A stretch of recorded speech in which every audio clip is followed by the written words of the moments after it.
se llama Sobre psicoterapia de la histeria. La cátedra surgió en el teórico en audio que trabaja el material de Elizabeth von der. ¿Lo pudieron bajar, descargar, escuchar? Más o menos, ¿quiénes lo pudieron escuchar? Buenísimo, bastante. Bueno, vamos a ver hoy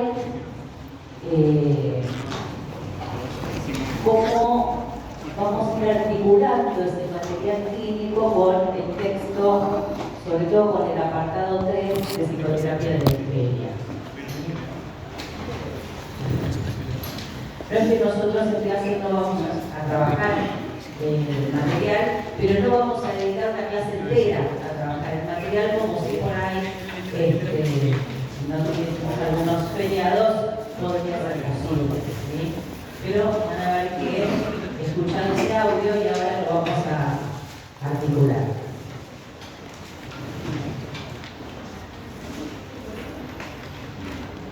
Bueno, espero que hayan podido terminar de leer el texto, es importante para la clase de hoy.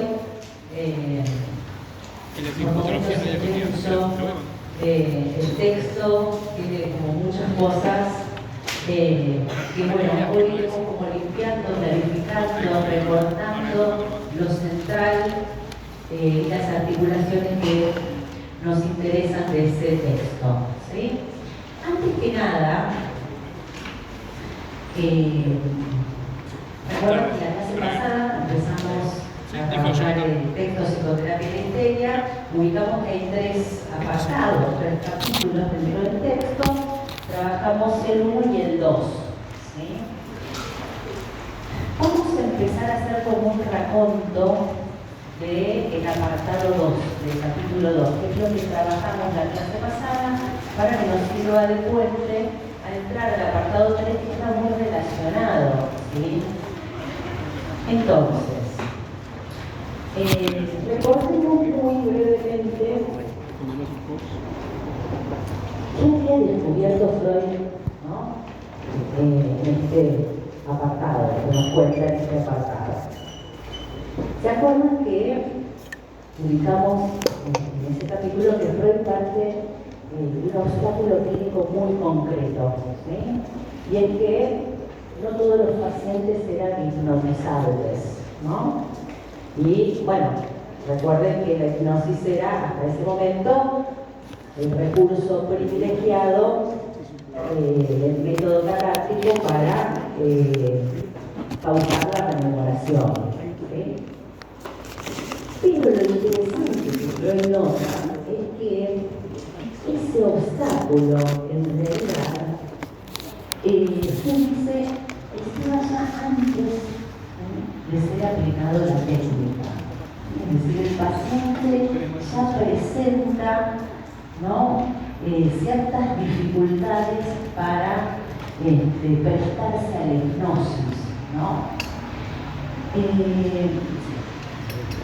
Entonces, Freud empieza a vislumbrar en este punto que el obstáculo entonces no provenía tanto de la técnica en sí misma, sino más bien el obstáculo empieza a incluir que el obstáculo proviene del ámbito de lo psíquico del paciente. ¿Sí?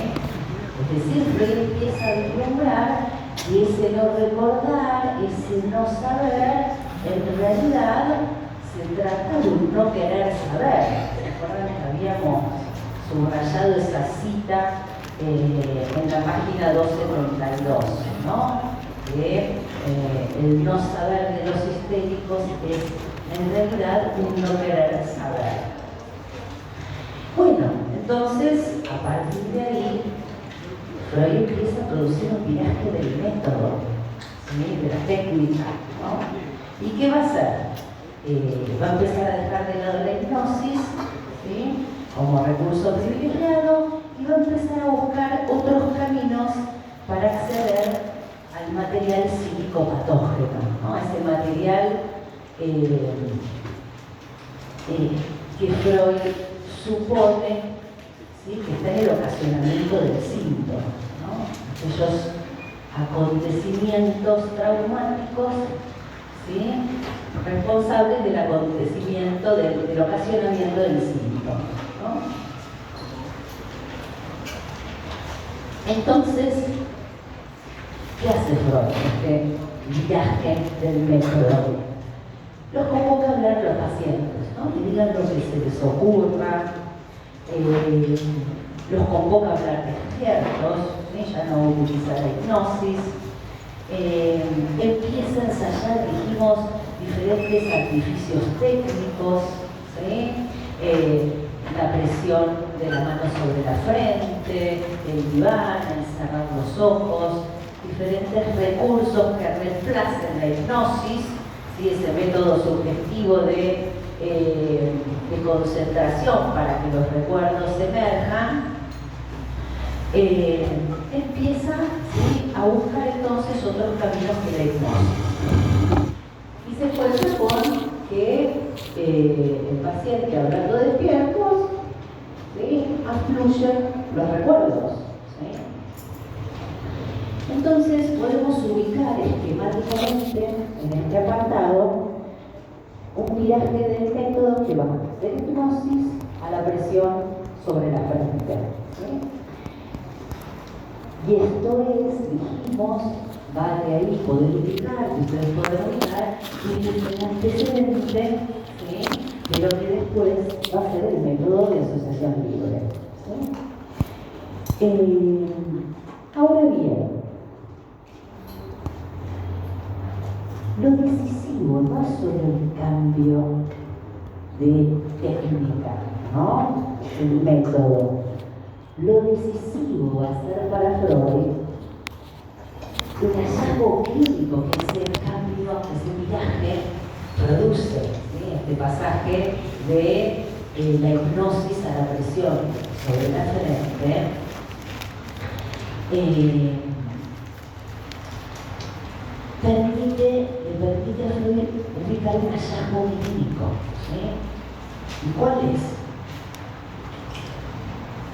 ¿Qué pasa cuando abandona la hipnosis y le propone al paciente hablar despierto, ¿no?, que esté implicado en eso que dice? ¿Qué pasa? No, eso es en el texto sobre psicoterapia de la histeria, sobre el mecanismo psíquico, ¿sí? Estamos en sobre psicoterapia de la histeria. ¿Qué pasa cuando abandona la hipnosis?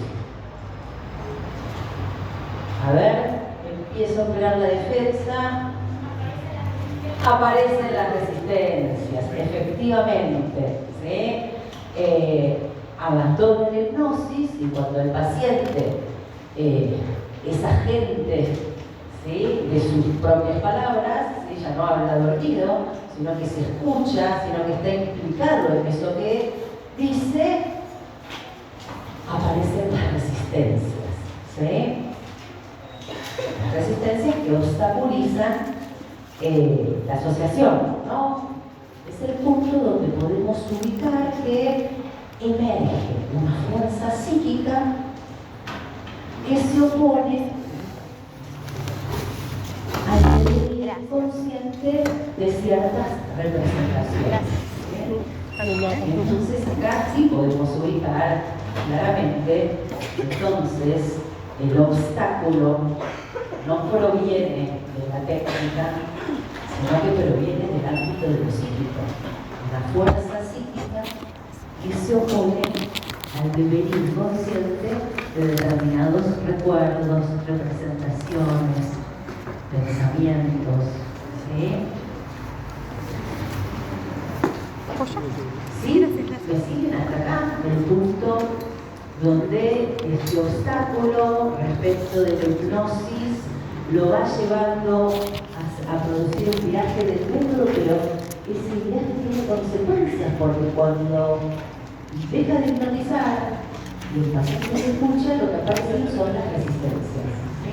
Es decir, que en realidad ese no recordar, ¿sí?, no tiene que ver ni con un problema de memoria, ni con un problema de la técnica, sino que hay algo ahí que el sujeto está implicado y que no quiere saber.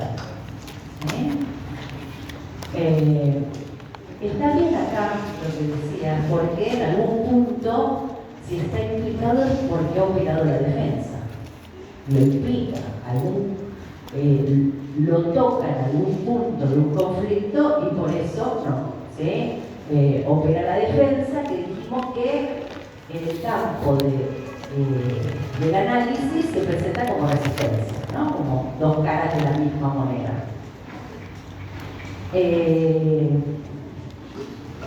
Bien, ¿estamos hasta acá? Una cosita más. Las resistencias empiezan a tener un valor muy importante en el tratamiento, ¿sí? Porque justamente la existencia de las resistencias es un gran indicador que ahí algo tocó al sujeto, ¿sí? En su posición subjetiva, que está implicado, que ahí operó la defensa, ¿sí?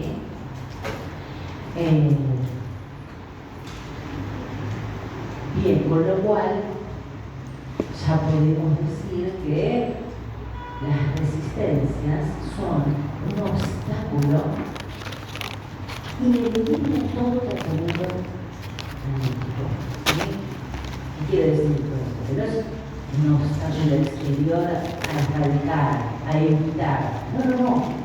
Es algo ineludible, necesario, ¿sí? Para que un tratamiento funcione. Digamos, lo digo muy esquemáticamente, no hay tratamiento sin atravesamiento de la resistencia. Se dan cuenta que es ocupar un lugar, si bien es obstáculo, es un obstáculo necesario a atravesar en todo tratamiento. Bien. No, sumemos algo más, ¿no?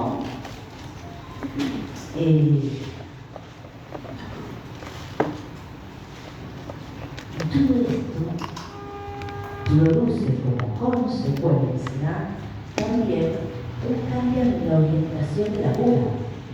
¿No? Miren cómo este obstáculo que Freud se encontró, ¿no? Con respecto a la hipnosis, pero que va intuyendo que en realidad es un no querer saber, entonces pida el método, prueba otros recursos que no sean de hipnosis para que el paciente recuerde.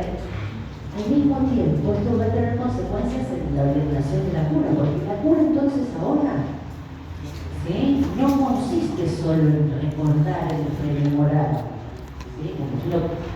Bueno, vamos a favorecer que el paciente, ¿sí? Recuerde y sacar los trapitos al sol, ¿sí? No, debo decir que ahora la cura consiste, el método consiste en atravesar las resistencias, ¿sí? En superar las resistencias.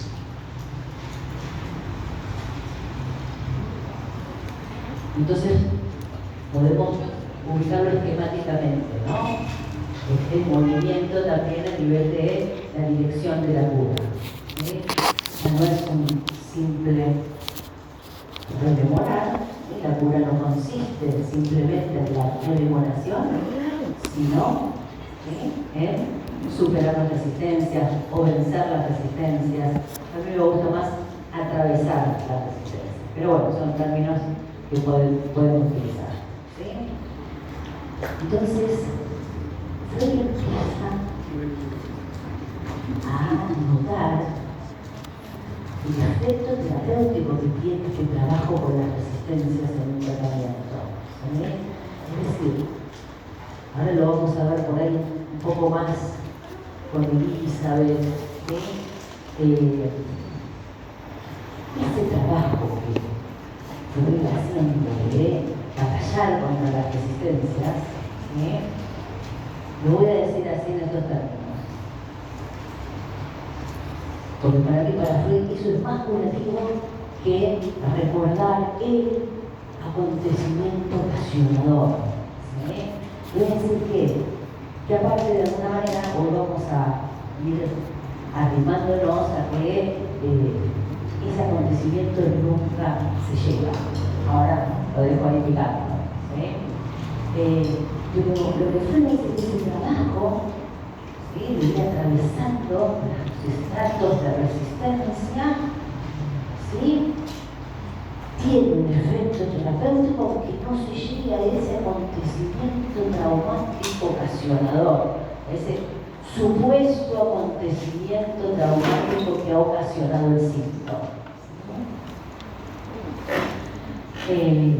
Bien. ¿Vamos bien hasta acá? Para mí esto es como lo central del apartado 2, ¿no? La actividad del método, cómo un obstáculo lo lleva a virar el método, ¿sí?, de la hipnosis a la presión sobre la frente, de la simple regulación a la superación de la resistencia, ¿sí?, al trabajo con la resistencia. Estos dos movimientos me interesa que ustedes puedan recortar, ¿sí? Bueno, es sobre este fondo, ¿sí?, que se va a abrir el apartado número 3 y vamos a empezar a desarrollar ahora, ¿no? ¿Por qué? A ver, pensemos lo siguiente. Si el acceso al material psíquico patógeno está obstaculizado por las resistencias, ¿sí?, entonces la pregunta que surge ahora es, bueno, ¿cómo se accede a ese material psíquico patógeno?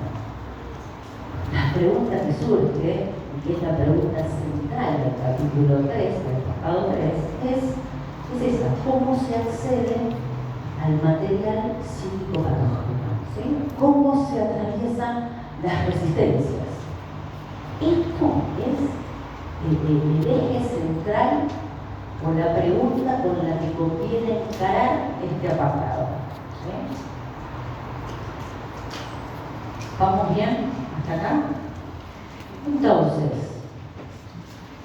¿ahí dijo? No.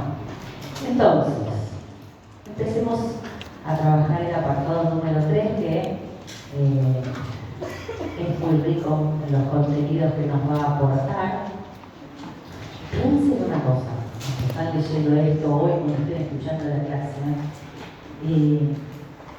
es un momento donde Freud está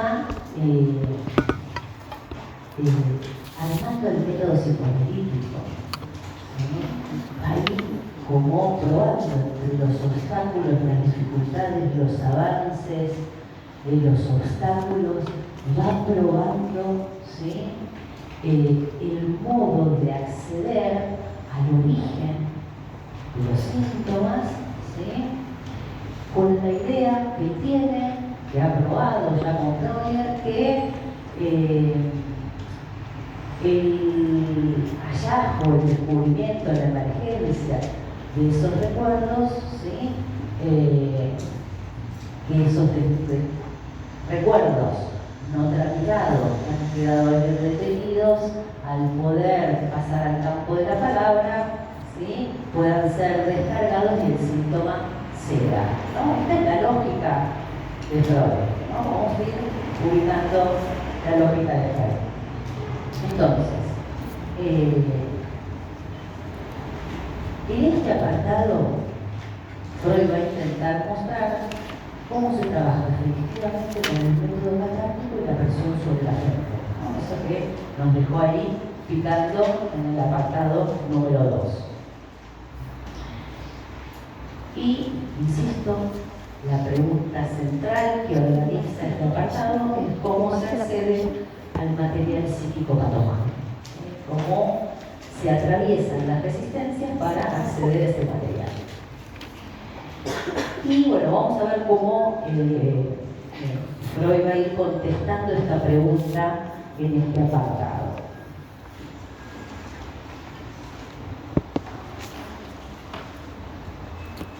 Voy a introducir algunas cosas y después voy a la cita. A veces voy primero a la cita y después explicamos, Esta vez voy a tratar de hacer como una pequeña introducción para que cuando lea la cita, vamos a ver si funciona, se entienda. Entonces, que va a decir, a pesar de ese apartado, lo que va a decir es que, escuchen bien, el material psíquico patógeno, dice Freud, no está a disposición del yo, no está a disposición de la conciencia. También dice, y no aflora directamente en la cadena asociativa. Pero, dice, está proyectado en la cadena asociativa de algún modo. No dice este término, pero está proyectado de alguna manera en la cadena asociativa. Acá escuchen que se llama proyectado. ¿Qué es esa pronta? Ahora vamos a ver. Sí.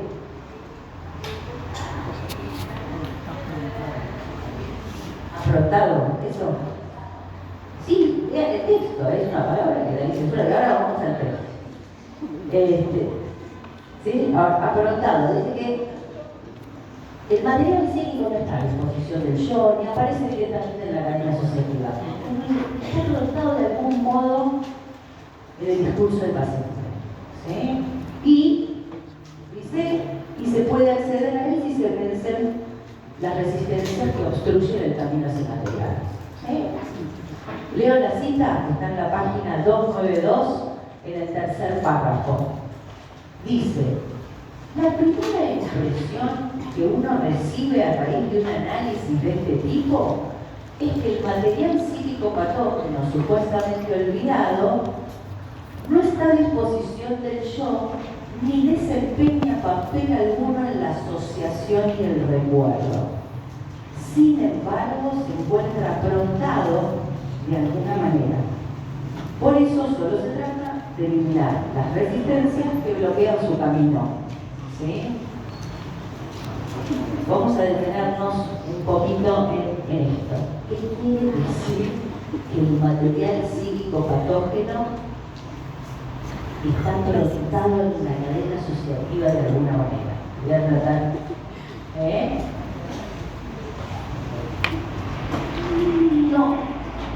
No.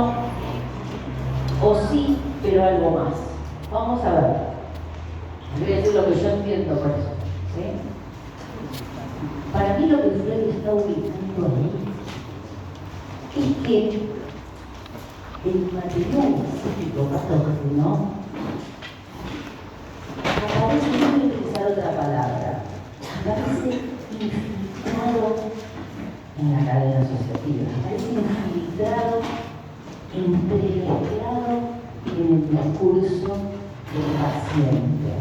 ¿Sí? Lo digo de otro modo. El material psíquico patógeno, ¿sí?, aparece infiltrado en diferentes lugares de la cadena asociativa. Es decir, que aparece de algún modo en el discurso consciente, pero enlazado a otros elementos, a otros recuerdos, a otras representaciones. Es decir, que aparece indirectamente con algunos desvíos, con nuevas conexiones, y por eso el yo lo desconoce, no está advertido de que eso está en su campo de representaciones. ¿Sí? ¿Me siguen?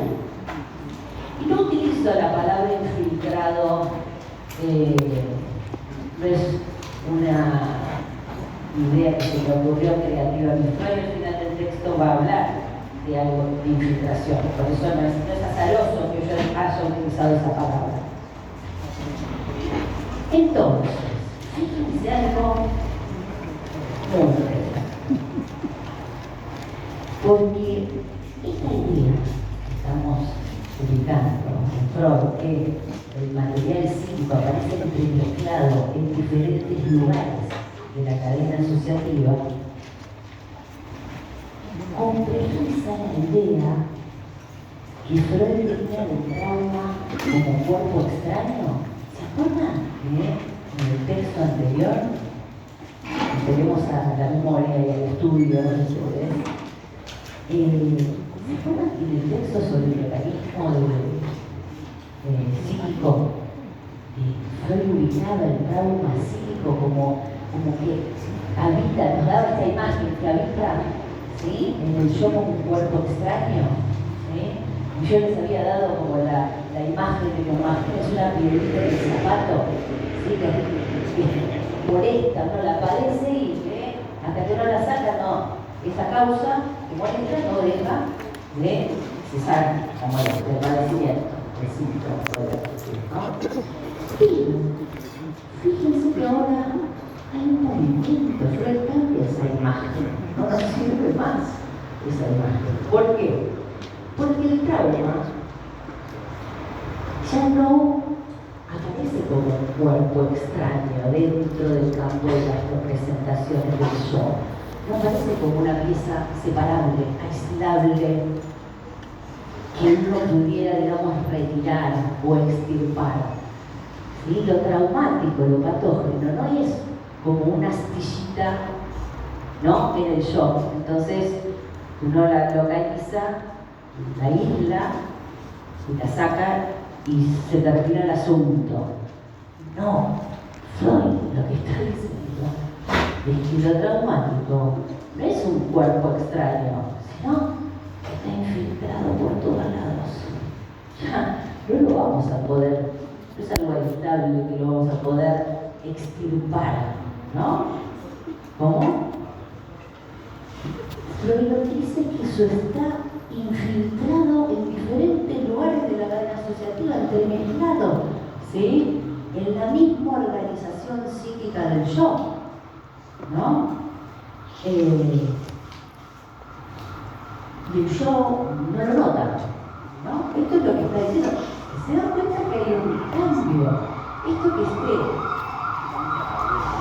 magnificado, ¿no?, por todos lados. Madre mía, el trabajo no va a tener que hacer. Porque una cosa es sacar una astilla, una piedrita, ¿sí? Y eso es un trabajo, y otro trabajo es sacar lo que está contaminando todo. ¿Cómo? ¿No? Se completiza el método, se completiza el trabajo, ¿no? Bueno. Entonces, eso patógeno sobre el material traumático, entonces no pasa directamente a la conciencia, no aparece directamente en la cadena asociativa, está, ¿no?, infiltrado en diferentes puntos de la cadena asociativa, ¿no? A ver, repasemos de parte, ¿no? Juguemos un poco. ¿Por qué no pasa directamente a la conciencia? Sabemos. Produce un conflicto psíquico, porque es traumático, que produce un aumento de excitación en términos de displacer, desencadena la defensa, ¿no? Porque estamos viendo que lo psíquico está regulado por ese principio que tiende a disminuir la suma de excitación, ¿no? Todo coincide en su esquema freudiano, ¿sí? Su teoría está relacionada en cómo la va construyendo, ¿no? Entonces, la defensa podemos decir esquemáticamente que es una fuerza psíquica, ¿sí? Lo voy a decir muy esquemáticamente, que corta el vínculo, ¿sí?, asociativo con lo traumático, ¿no?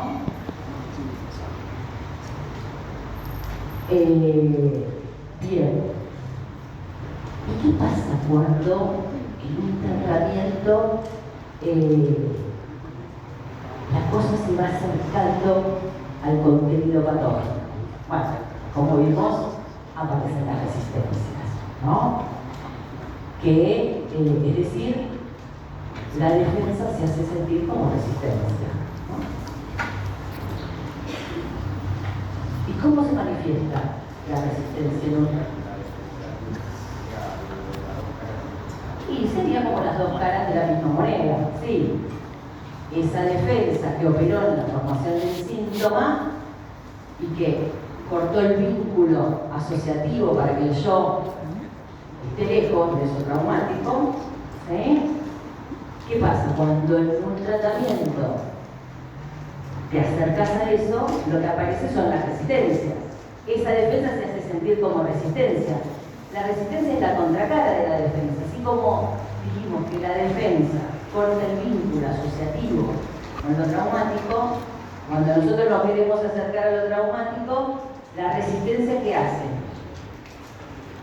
Impide conectar el lazo asociativo que cortó la defensa. ¿Me siguieron, no? Sí. Así, digo, tanto la defensa como la resistencia son fuerzas psíquicas que empieza con debilitar en lo psíquico, que ambas están reguladas por el principio de constancia. Fíjense, las dos apuntan al disminuir el desplazar. ¿Sí? Entonces, mientras una corta el lazo, nosotros queremos recomponer el lazo y la resistencia se opone a recomponer ese lazo. ¿Sí? Es una batalla dura, ¿no? Bien, esto es lo que nos está planteando Freud, cómo se complejiza el método. No es un simple rememoración, no, es un laburo tremendo. No, difícil, y no se llega, y hay obstáculos, y hay avances, y hay detenciones, y qué se tiene que meter en la analista, qué tiene que escuchar, qué posición tiene que tener el paciente, todo para que el método funcione, ¿no? Y para que o se obtenga la curación de los síntomas, porque eso es lo que Freud está apostando, ¿no?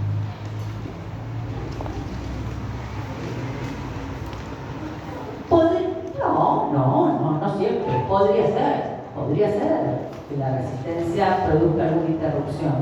A ver, justo estaba diciendo hace un momentito, ¿cómo se manifiesta la resistencia en un análisis? ¿Cómo la observamos? ¿Cómo la damos cuenta? De múltiples maneras. Un silencio, ¿no? Pueden aparecer nuevos síntomas, ¿sí? El silencio, un cubridor, bien, ahí como están quitando los diferentes espacios.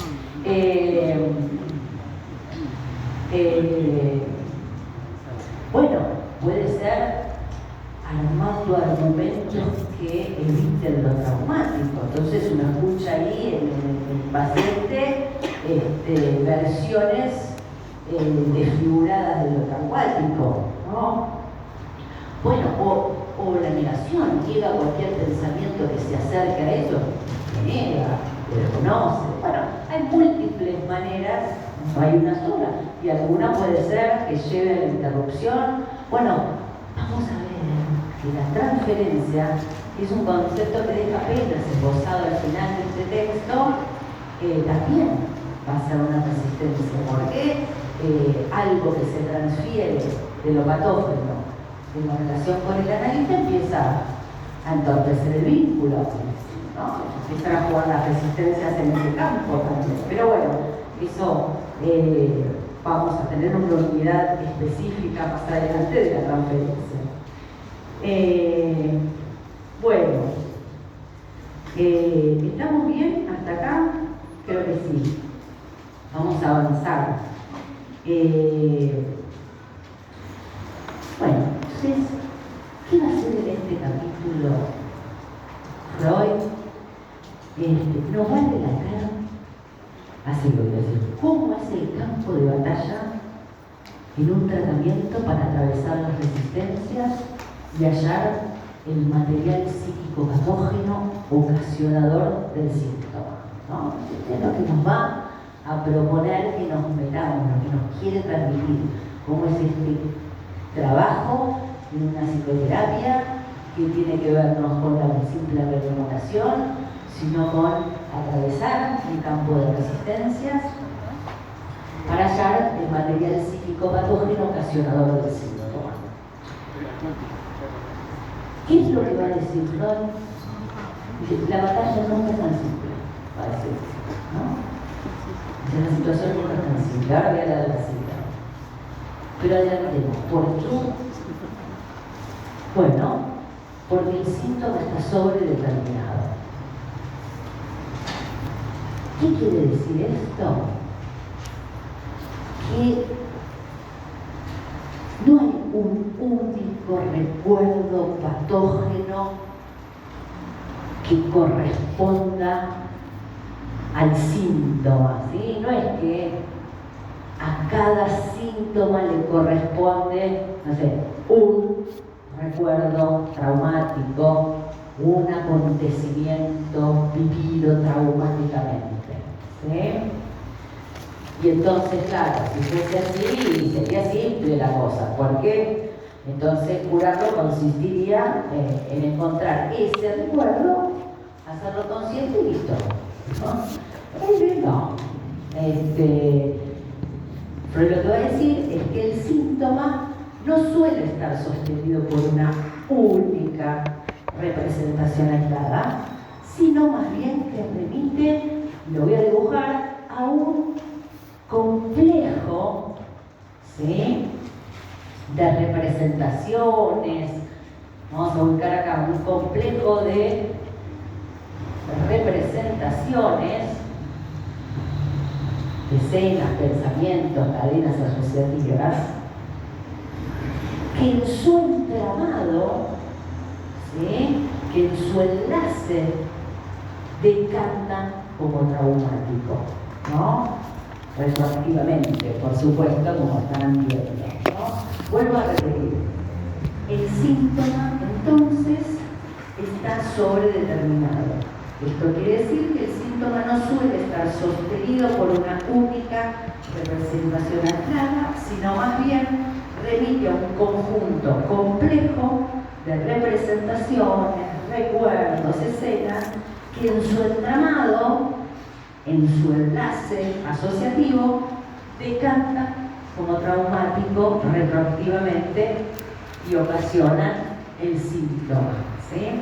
Es decir que el síntoma, como les decía creo que la otra vez, es como la punta del iceberg visible, ¿sí? Pero por debajo hay toda una trama invisible de representaciones, recuerdos, ¿sí?, que sostienen al síntoma en el tiempo. Lo explican. No está sostenido en un único recuerdo. Eso es que una de las formas de poder explicar que el síntoma está sobredeterminado, no por un único acontecimiento, por un golpe del madero que le pegó en el hombro, ¿no? Ubicando la mayoría de las veces las causas son múltiples y entrelazadas. Es decir, Freud está ubicando que el síntoma está sostenido en una red arborizada de representaciones. Me gusta ese término. Una red, una estructura arborizada de representaciones. Leo la cita donde dice esto. En la página 293, en el tercer párrafo, dice: la situación casi nunca es tan simple. No encontramos un síntoma nacido de un gran trauma. Las más de las veces no se tiene un síntoma estético único, sino un conjunto de ellos, en parte independiente, en parte enlazados. No se debe esperar un único recuerdo traumático y como su núcleo una única representación patógena, sino que es preciso estar preparados para encontrarse con una serie de traumas parciales y encadenamientos de ilaciones patógenas de pensamiento, ¿no? Entonces, insisto, ¿qué quiere decir que el síntoma está sobredeterminado? Bueno, que el síntoma se sostiene en una estructura arborizada de representaciones, ¿sí? Que el síntoma aparece como resultado de una organización compleja de un material psíquico, ¿sí? Es decir, eso quiere decir que su origen está sobredeterminado.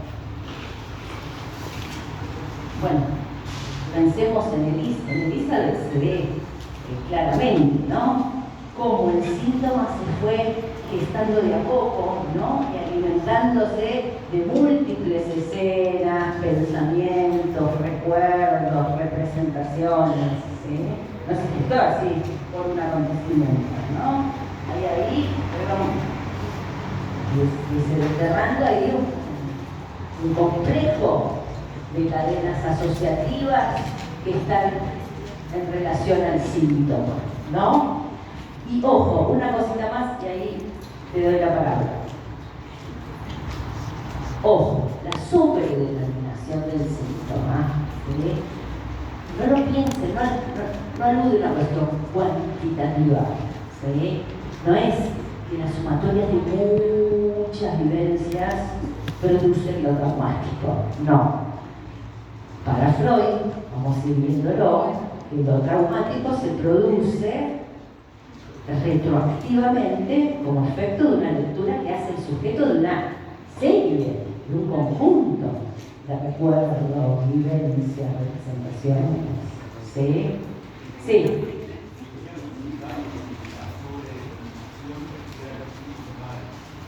Sí, ahora lo vamos a ver, efectivamente, porque este complejo, esta estructura, es la vida, es la estructura psíquica. Y ahora van a empezar a ver la interpretación de los sueños, va a formalizar esto. ¿Está armando cómo es la estructura psíquica? Bueno, sí, ahora vamos a ver que esta estructura psíquica tiene puntos nodales que aparecen, ¿sí? Que se repiten en diferentes lugares de la cadena asociativa y que tienen algún lazo, algún nexo simbólico, asociativo, ¿sí? Bueno, vamos de a poco. ¿Vamos bien hasta acá? Si el síntoma, vamos a dar un paso más. Vamos a ir a la triple estratificación. A eso estoy apuntando ahora a llegar, que es como lo central de este capítulo, pregunta de parcial. Ahí los tengo todos atentos ahora. Cuando digo eso, todos atentos. Y es complejo para mí, vamos a tratar de ir despacio para poder captar qué es lo que nos quiere decir Freud. Triple estratificación. Los nombres que parecen extraños y raros. Bueno, triple estratificación, está en el texto. Sí. Ahora lo vamos a desarrollar. Entonces, estaba diciendo lo siguiente.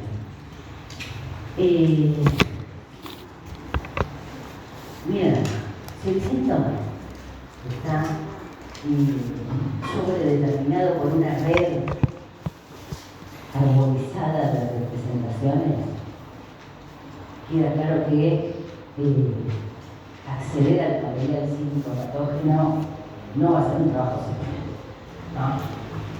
¿Por qué? Bueno, porque no hay un camino directo, lineal, que lleve del síntoma a la causa. No lo hay.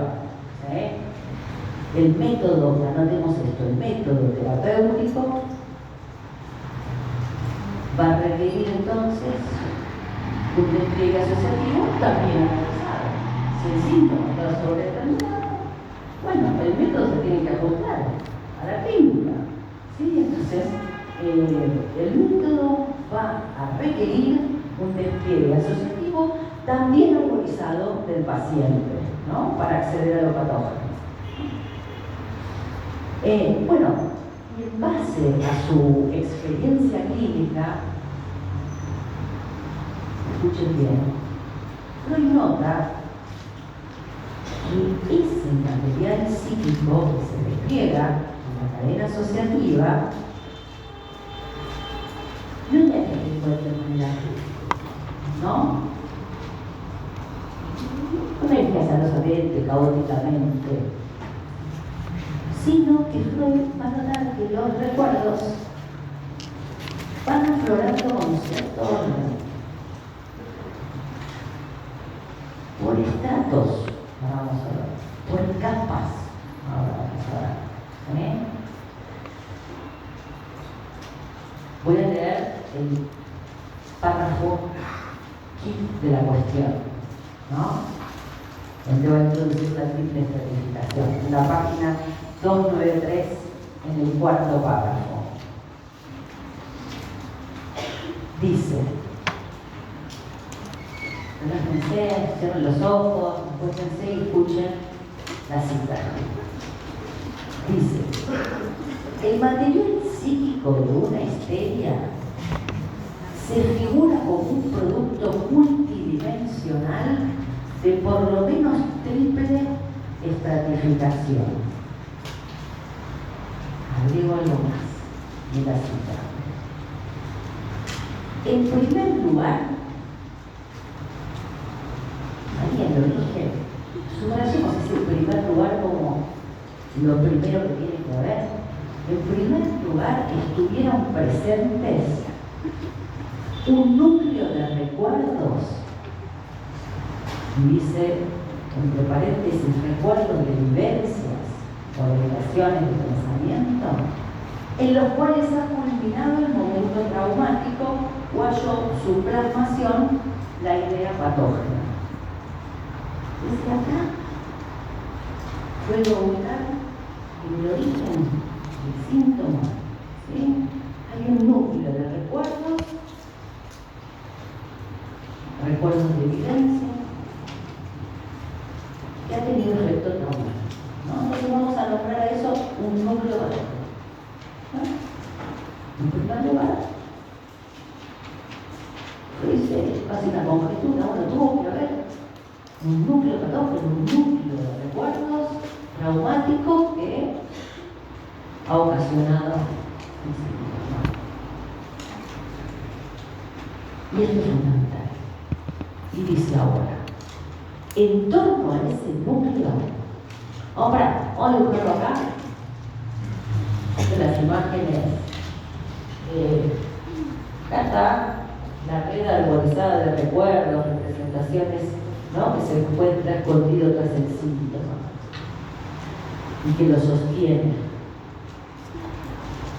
Suelo ubicar en el origen del síntoma un núcleo, ¿no? Un núcleo, qué sé yo, vamos, como es un núcleo, a ubicarlo en el centro, un núcleo patógeno, ¿sí?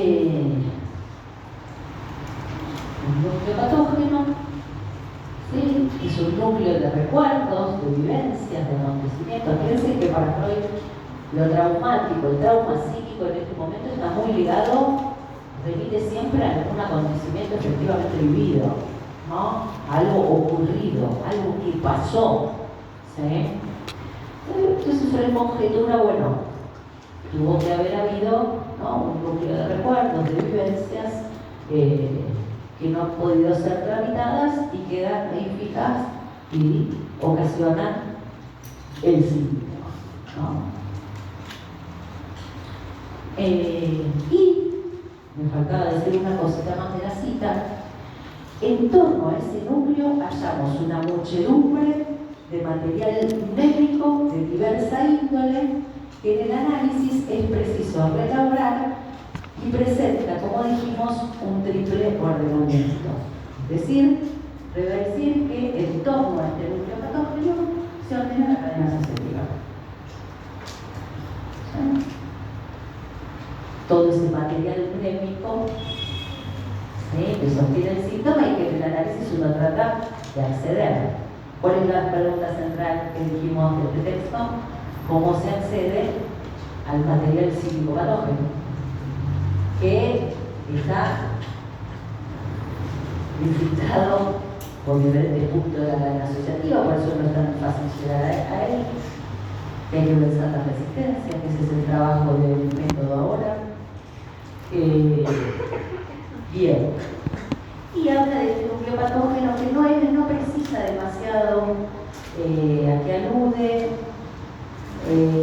pero bueno, en síntesis, en esta cita podemos ubicar tres cuestiones, al menos tres cuestiones.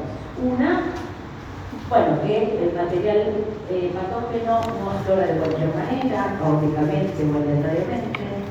Segunda cuestión, que del origen del síntoma Freud conjetura un núcleo patógeno, un núcleo de recuerdos de vivencias traumáticas.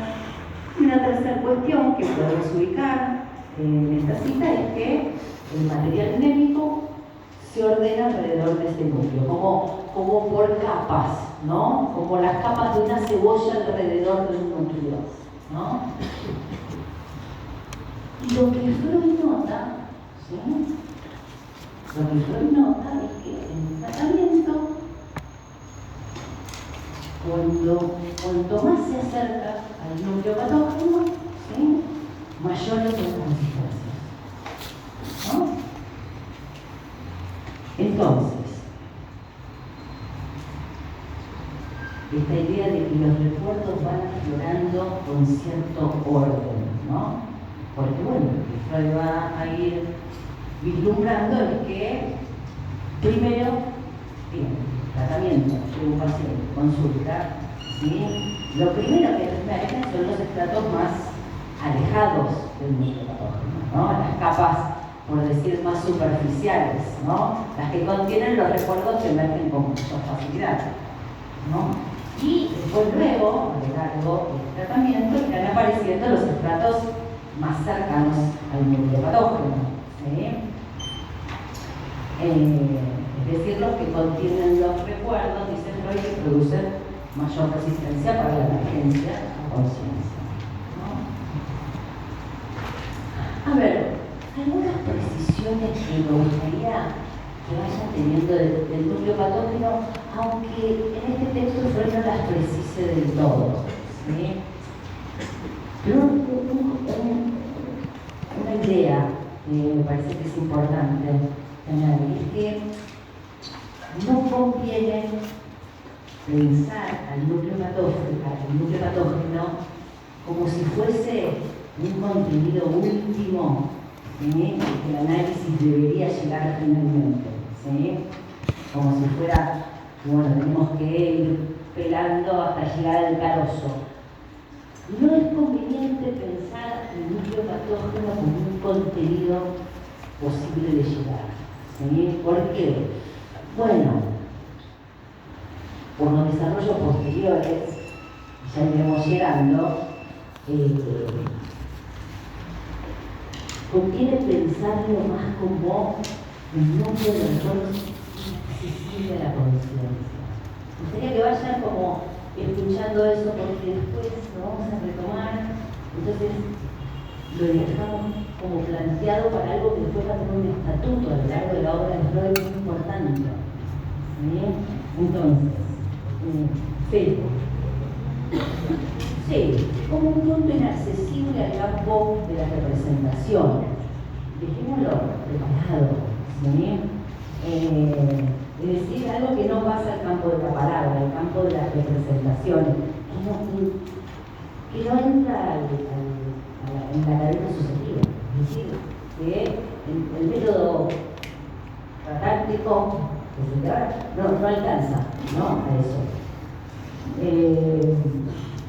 Bien, si bien no se llega, pero sí el método lo que permite es bordearlo, inferirlo, deducirlo, construirlo por sus ramificaciones, pero no se accede a ese supuesto acontecimiento, ¿no?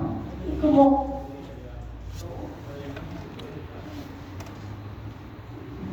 algunas veces por el sí, Freud no le funcionaba mucho. Estamos acá en el punto donde ya estamos en otro campo que Freud está desarrollando, ¿no? Entonces, es interesante porque esto originario, primario, que Freud conjetura que estuvo en el origen del síntoma, ¿sí? Si bien es algo que permanece fijo, porque no entra en el movimiento de la cadena asociativa, nexo, lazo, el contenido típico, ¿sí? Que es esta cadena asociativa, movimiento, estoy buscando que esto permanece fijo, pero sin embargo determina el movimiento de la cadena asociativa, porque determina qué recuerdos pueden acceder a la conciencia y cuáles no.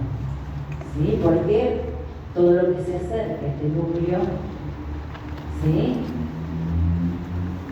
va a ser impedido o va a tener, si se acerca mucho, bueno, va a tener que buscar otros caminos para acceder, porque acá tiene un no, algo que un saber que está prohibido. ¿Sí? Es decir, podemos ir pensando, lo dejamos asentado este núcleo patógeno como un límite a la conmemoración, algo en lo psíquico que es imposible de acceder al saber. ¿Sí? Un límite a la rememoración. Opera como un ancla. ¿Vieron?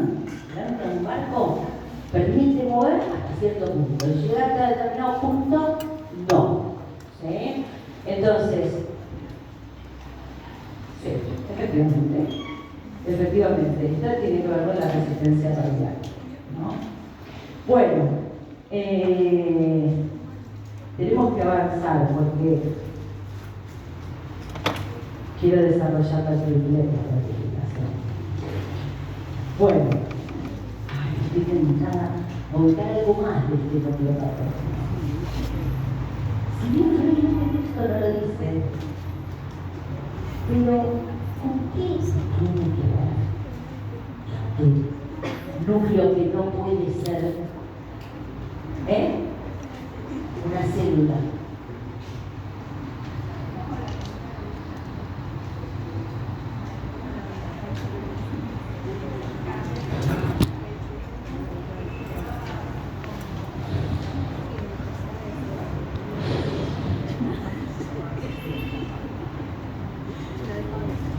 A ver, sí, va a tener que ver.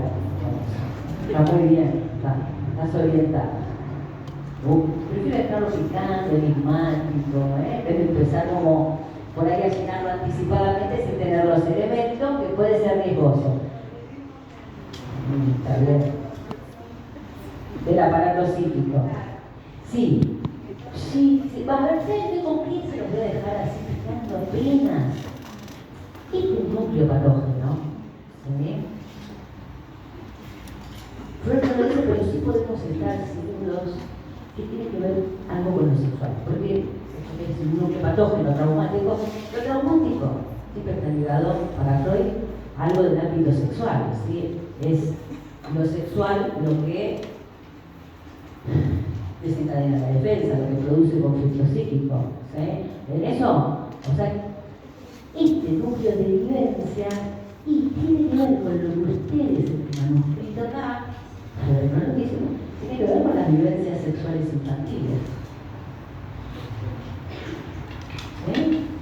Bueno, no me quiero más detener, acá solo a veces los quiero molestar, estarle explicando alguna cuestión, después todo se les va a ir armando, pero algunas cuestiones está bien, hay que soportar algunas cositas que van a quedar sueltas. ¿Sí? Bueno, dijimos entonces que alrededor del núcleo patógeno se organiza un relato, se organiza el material mnémico, se organiza una versión de eso traumático. Una versión donde la significación sexual está velada, ¿no? Pero afrontada, infiltrada por todos lados, ¿no? Entonces, veamos cómo es ese triple ordenamiento, ¿sí?, que Freud nota, que se va produciendo en un análisis alrededor de este núcleo patógeno. ¿Sí? Bien, el primer ordenamiento es el ordenamiento lineal cronológico. Vamos a desarrollar entonces el primer ordenamiento lineal cronológico. Se trata de un primer despliegue asociativo, vamos a decir así, en el que el paciente habla de la versión que tiene de su padecimiento, ¿no? Las teorías de por qué le pasa lo que le pasa, ¿no? Y el material, nota Freud, que aparece organizado más o menos cronológicamente, ¿no? ¿Qué es lo que sucede? Es lo que suele aparecer cuando un paciente consulta y empieza a contar su historia, ¿no? Entonces empieza a contar los sucesos acontecidos, las vivencias significativas, las escenas que se encadenan en cierto orden temporal, ¿no? Es decir, que este primer ordenamiento remite al despliegue de la historia del padecimiento, ¿no? A esa serie de vivencias, heridas de afecto doloroso, dice Freud, que han marcado la vida de un sujeto, ¿no? Entonces, remite a este trabajo de historización que hace el paciente respecto de su padecimiento, ¿no? Y que va armando cierta cronología de los acontecimientos, ¿no? y de los lugares que ha ocupado en esos acontecimientos, ¿no? ¿Y qué va a decir Freud? Que el relato suele aparecer por temas. Voy a hacer un dibujo parecido, pero voy a empezar de cero. Pero vamos a llegar igual a eso, van a ver.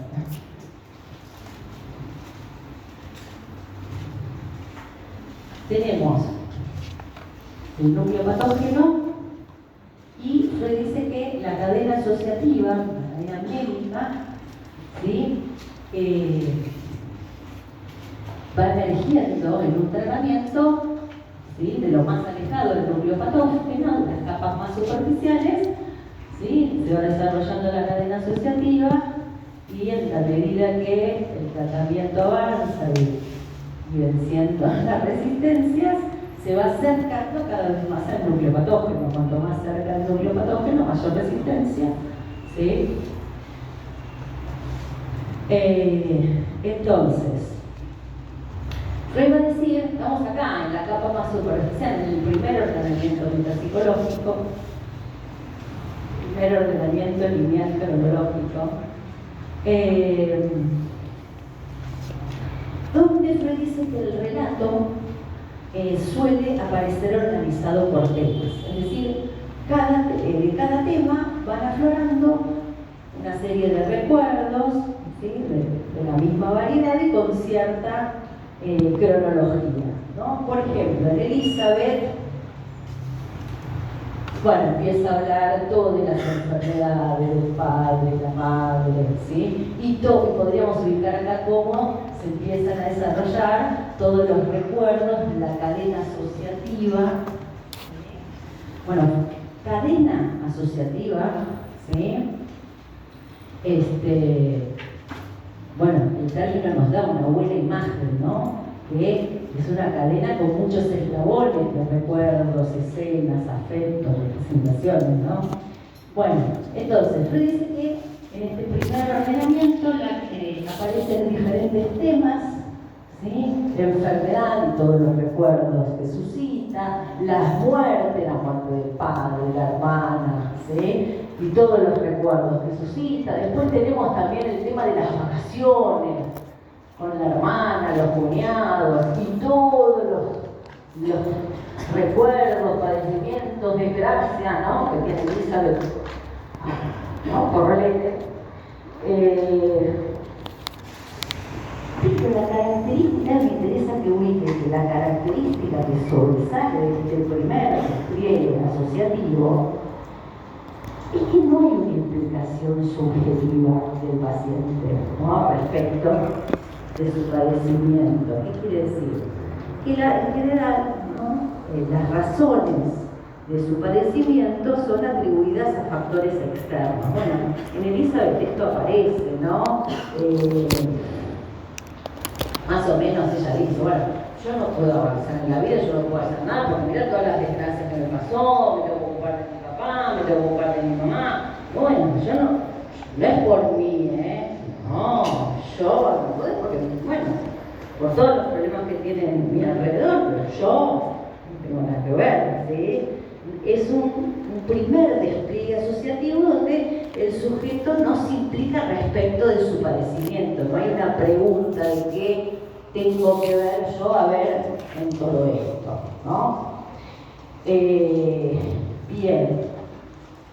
entonces es una primera versión lineal de los hechos, el estrato superficial de los recuerdos, ¿no?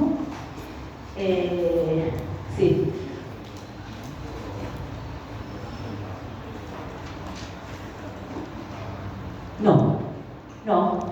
No parece ahí algo del orden que uno puede ubicar en conflicto psíquico, sino que es una sucesión de hechos, desgracias, acontecimientos, lo que pasó, los hechos, sin mucha metáfora, sin mucha simbolización, sin que eso permita otra cosa, o la pueda llevar a preguntarse alguna cosa.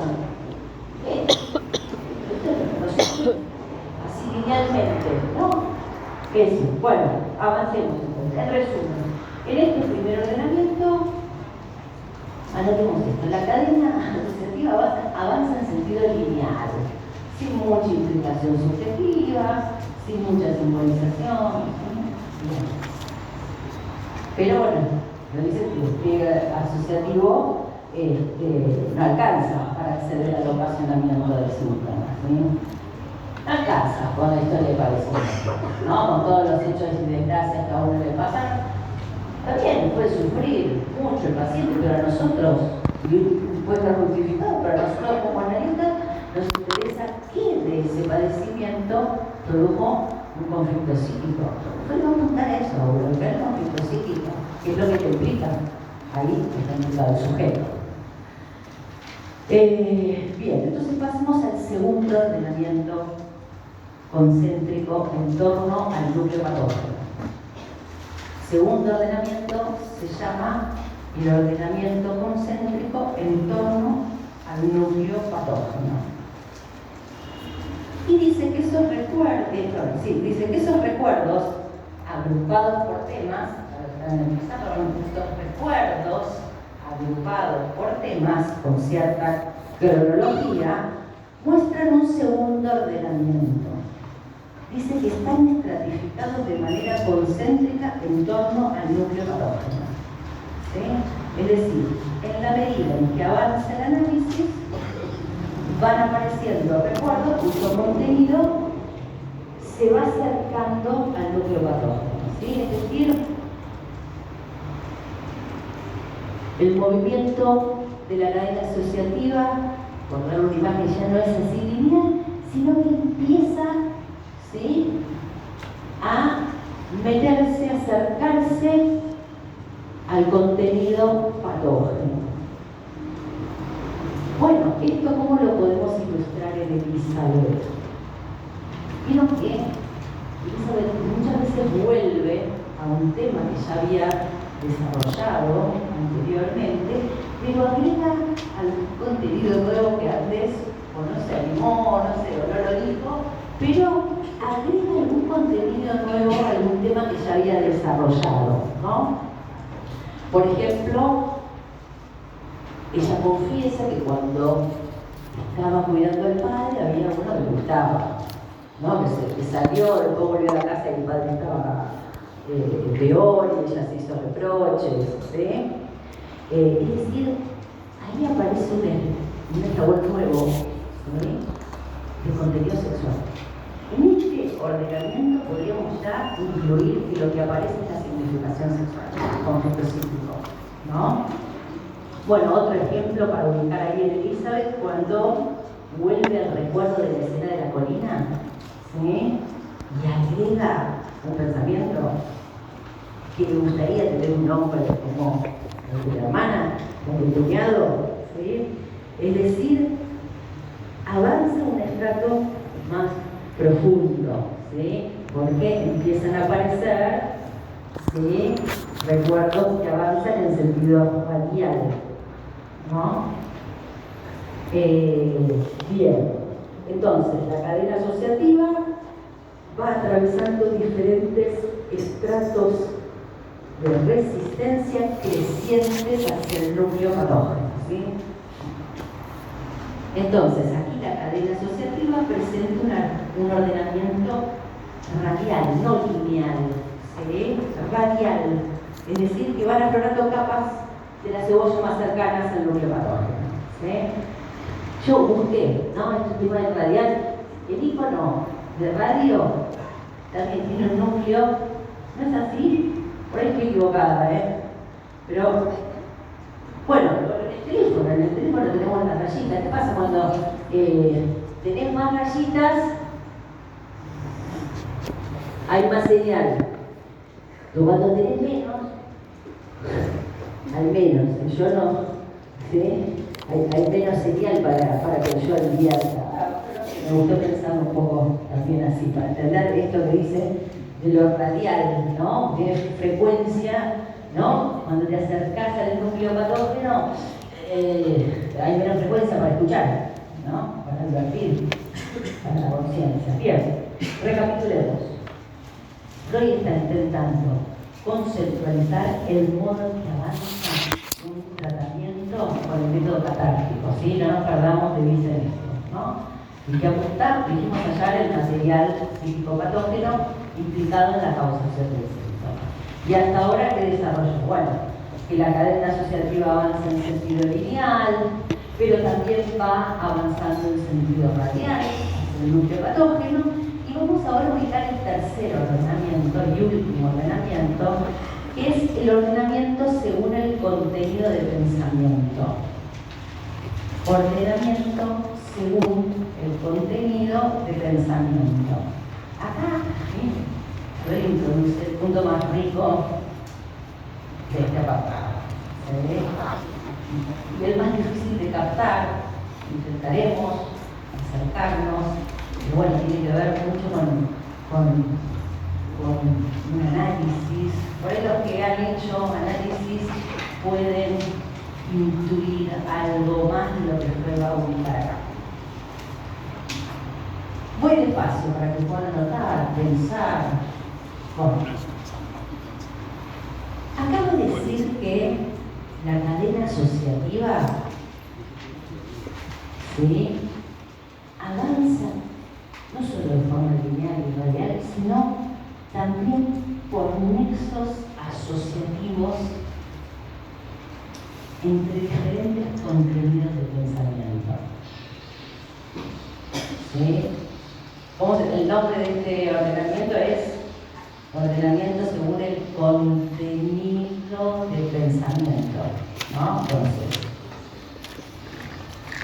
¿no? Frecuencia.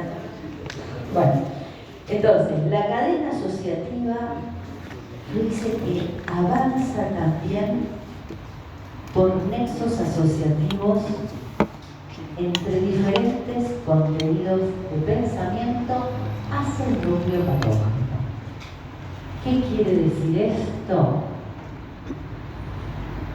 Que van apareciendo en la cadena asociativa contenidos de pensamiento, es decir, representaciones que se repiten en varias cadenas asociativas y que tienen un nexo asociativo entre sí, ¿no? Freud lo va a llamar nexo asociativo por hilos lógicos, ¿no? Un hilo que los une, ¿sí? Es decir, a ver, ¿qué nos está diciendo Freud acá? El analista empieza a escuchar, porque acá en este tercer ordenamiento, Freud está pensando ahí, está muy del lado del trabajo del analista, de la escucha del analista. Y acá depende de la posición del analista, ¿no? La cadena asociativa va avanzando y el analista empieza a escuchar, ¿sí?, que hay nexos lógicos que se repiten en diferentes contenidos de pensamiento, ¿sí?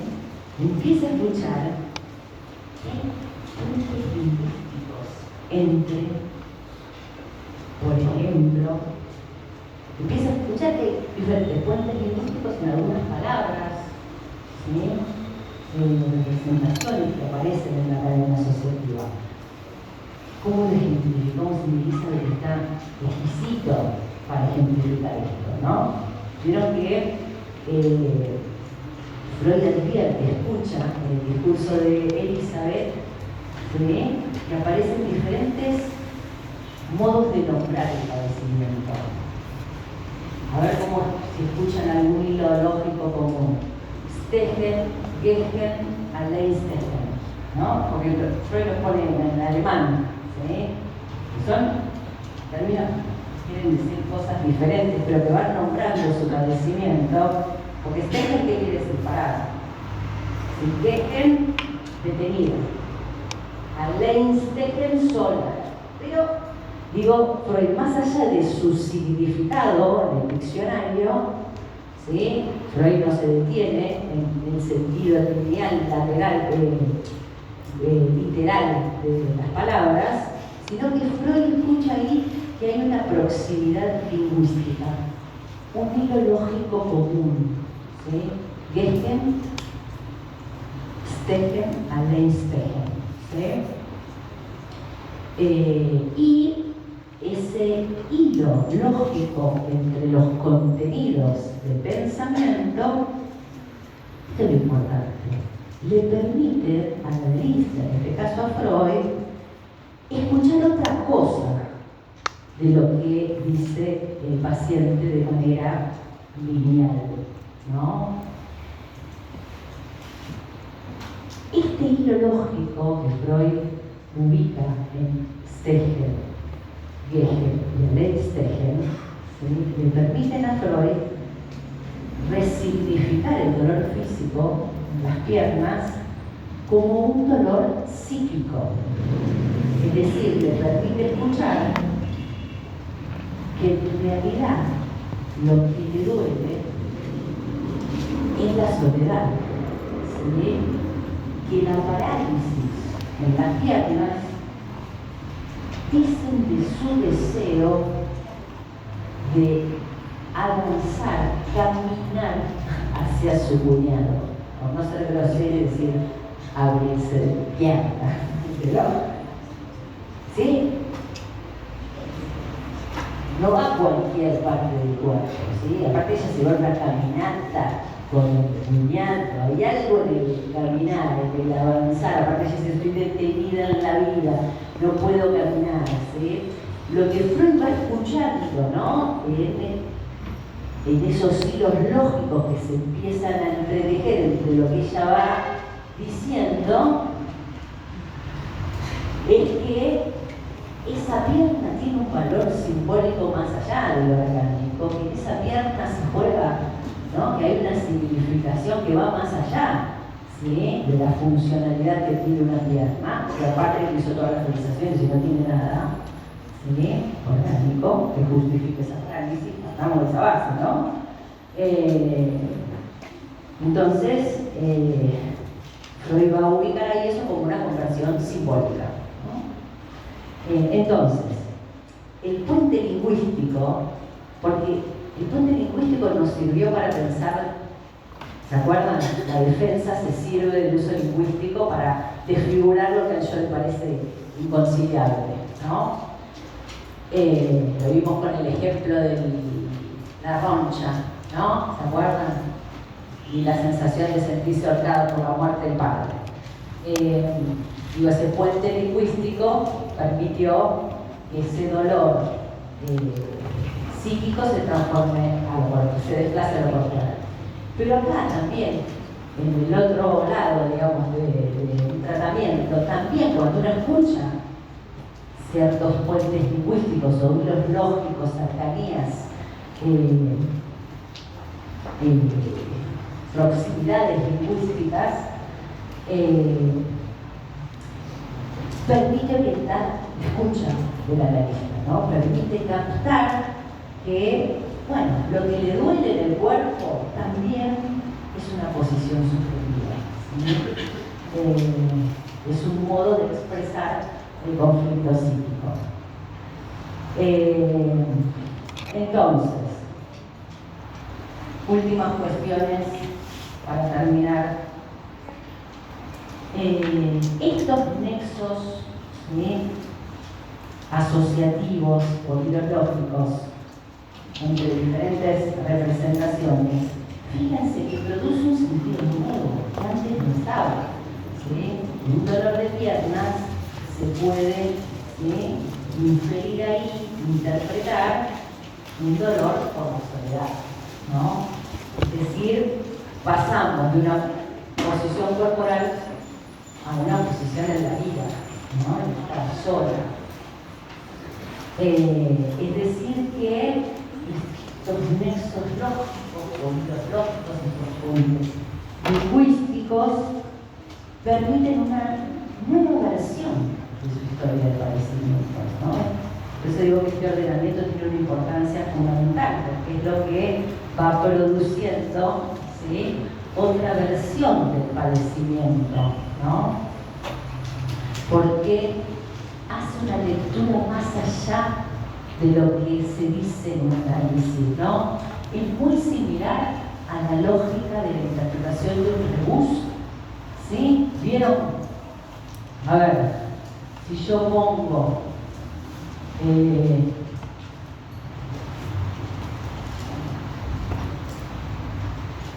bueno, esto es una hacha, qué sé yo. No sé cómo dibujar hacha. A ver, acá tenemos tres representaciones diferentes, una Q, una cara y una H, ¿no? Pero si nos despegamos del sentido, ¿no?, que tiene cada una de estas imágenes, de estas representaciones, ¿qué podemos leer? Pero vamos a producir un sentido nuevo. ¿Qué dice? Cucaracha, claro, ¿sí? Pero para poder decir cucaracha, vos tuviste que ir más allá de la literalidad, del sentido común de cada una de estas representaciones, ¿no? Y un poco es el modo en que Freud trata las palabras, a las representaciones en un análisis. Es muy importante para el analista poder soportar el sinsentido, ¿no? Y cuando alguien viene y dice, me duele la pierna, a ver de qué se trata. No es, sí, me duele la pierna, pero vamos a ver de qué se trata. Poder soportar ahí un sinsentido y poder ver si ahí hay otra cosa que se juega, ¿no? Bueno, tengo tantas cosas más para decirles, pero bueno,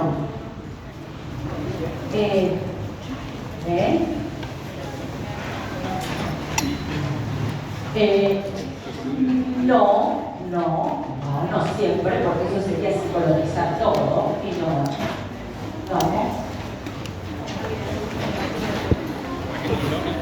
No es todo. Eso es algo que, bueno, puede ir ubicando en qué puntos, ¿sí?, del relato no puede escuchar otra cosa. ¿Ves?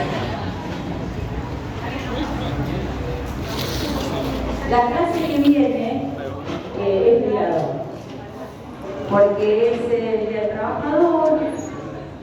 Entonces, escuchen una cosa. Voy a dar mi mail. Así que anoten, los que ya se fueron, se la perdieron. Lo que se me ocurrió, que me manden las preguntas, que me vayan mandando las preguntas que tienen de la unidad de unidos. Yo las doy por terminadas. A ver, se puede seguir, no tenemos más tiempo, pero con los elementos que hemos trabajado tienen como para armar algo interesante, espero. Hoy terminamos la 2, sí, algunas cuestiones las van a poder leer, pero lo central lo trabajamos, prometo. Entonces, doy mi mail y empiezo a recibir y a apuntar. No quiere decir que conteste en el momento, por ahí si alguna es fácil, y aunque no explico un desarrollo acá, la puedo llegar a contestar. Pero en principio las voy acopiando para el repaso, ¿sí? Entonces, la clase que viene, que es en 15 días, empezamos con la unidad 5 y 6. Podemos dar un espacio al principio para ver si hay algunas dudas a trabajar de estas dos unidades, ¿sí? Piensen que estas dos unidades son las principales del teórico. ¿Por qué? Porque las otras se dan también en práctico. O sea, ¿sí? Son como de teórico, son las los dos textos fundamentales para el primer parcial. Entonces, les doy mi mail, que es Ana Teite, ahí va, Ana Teite, arroba, ahí ya saben mi edad y de la era que provengo, arroba hotmail.com. Teite, Ana Teite, arroba hotmail.com. Con honor, yo digo, y no voy a cambiar.